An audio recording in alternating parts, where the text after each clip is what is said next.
జగన్మోహన్ రెడ్డి మీడియాతో మాట్లాడుతూ పట్ట పాస్ పుస్తకంలో రంగులు మార్చి ఇచ్చేశారు అది ఇదని మాట్లాడుతున్నారు. దాని మీద మీరేమంటారు? జగన్మోహన్ రెడ్డికి ఏ మాత్రం సిగ్గు శరం మనిషి పట్టక పుట్టినట్టయితే లేదు. జగన్మోహన్ రెడ్డి మొహాలేసి మొదలువేసుకుని మా సొంత భూములకి, మా ఇళ్ల పట్టాలకి, మా భూములకి, మా పొలాలకి నీ కాగితాలు ఇచ్చావు, నీ బొమ్మ వేసుకుని ఇచ్చావు. ఈ కూటమి ప్రభుత్వంలో ప్రభుత్వ ఎంబలం వేశారు. మా భూమి మీద నీ మొహం ఏంటి?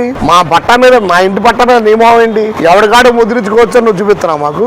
నీ హయాంలో మా ఆస్తిని, మా వాటను కూడా లాక్కునే ప్రయత్నం చేసేవాడు కదా గోల్ చేసిన జనం. ఇవాళ నువ్వేం మాడుతున్నావు? కూటమి ప్రభుత్వం వచ్చిన తర్వాత మా రైతులకి, మా ఇళ్లదారులకి, మా పట్టాల మీద మా ప్రభుత్వం ముద్రేసి ఇచ్చారు. నువ్వు ఎందుకు ఆ పని చేయలే? నీ జగన్మోహన్ రెడ్డి ముద్రేసుకునేసావా? ఇవాళ ఉంటారు, రేపు పోతాం. రేపు ఏం చేయాలి? మా పట్టాని నువ్వు అందరికి ఇళ్ల పట్టాలు ఇచ్చావు, నాలుగు ఇచ్చి కూడా పని చేయలేదు. ఇప్పుడు అంటే సర్వే రాళ్ళపై పేరు ఉంటే తప్పేంటి అది ఇదని అని మాట్లాడుతున్నాను జగన్మోహన్ రెడ్డి. నువ్వు అసలు నీకు వేల కోట్ల రూపాయలు, లక్షల కోట్ల రూపాయల భూములు, నీకు వందల ఎకరాల భూములు, నీకు సాధారణ ప్రజల యొక్క కష్టాలు, బాధలు నీకు తెలియవంటే ఇదే నిదర్శనం. రాళ్ళంటే పేరు ఉంటుంది. ఇవాళ ఒక అడుగు జానస్థానంలో కొట్టుకొని వస్తారు జనం. అది ఆస్తి వివాదం, అన్నమ్మ తగాదాలు వందలు ఉన్నాయి. నీకు తెలుసా?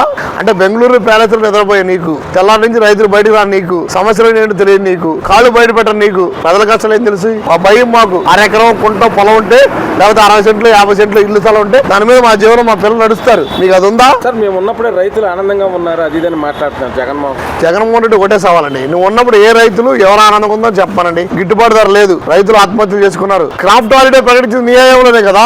క్రాఫ్ట్ హాలిడే వ్యవసాయానికి మద్దతు లేక క్రాఫ్ట్ హాలిడే ప్రకటించారు నీ హయాంలో. నువ్వు సిగ్గుతో తల ఉంచుకోండి.